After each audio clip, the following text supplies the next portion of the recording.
હું ગાડી લઈને લગ્નમાં જવા નીકળી ગયો, એમાંય તે પાછો ગેસ ફૂટી ગયો, તો ગેસ પુરાવા પેટ્રોલ પંપે ઊભો રહ્યો, પેટ્રોલ પંપે ગેસ પુરાવીને એ ગાડી લઈને નીકળી ગયો. અને આ એમાંય તે હાઈવે ઉપર ચડી ગયો, હાઈવે ઉપર ચડી ગયો ને તે પછી પોગતા પોગતા ભાવનગર આવી ગયું ને, અમે બંને તૈયાર થઈ ગયા. તૈયાર થઈને ભૂમિકાને એમ થયું કે લાઈને હું ગરબા રમવા જાઉં.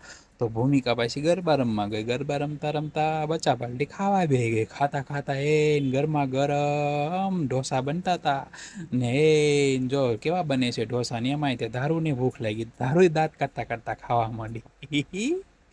અને રાસ ગરબા પૂરા થયા અને બીજા દીએ જાનની તૈયારી. જાનમાં આપણી ગાડી વરાજાની બની, વરાજાની બનતા ને એમાંય તે વરાજાનો ભાઈ નાયા ધોયા વગર આટા મારતો હતો ને, એમાંય તે પછી ભૂમિકાને સાફો બાંધવાની તૈયારી થઈ. સાફા બાંધીને બધા હે ડિસ્કો કરવા માંડ્યા. ડિસ્કો કરતા કરતા લાઈન મને એમ થયું કે હું ગરબા રમું, તો હું ગરબા રમવા માંડ્યો. આખો વ્લોગ જોવા માટે યુટ્યુબ પર જાય બાલાજી વ્લોગ 1241 ટાઈપ કરો.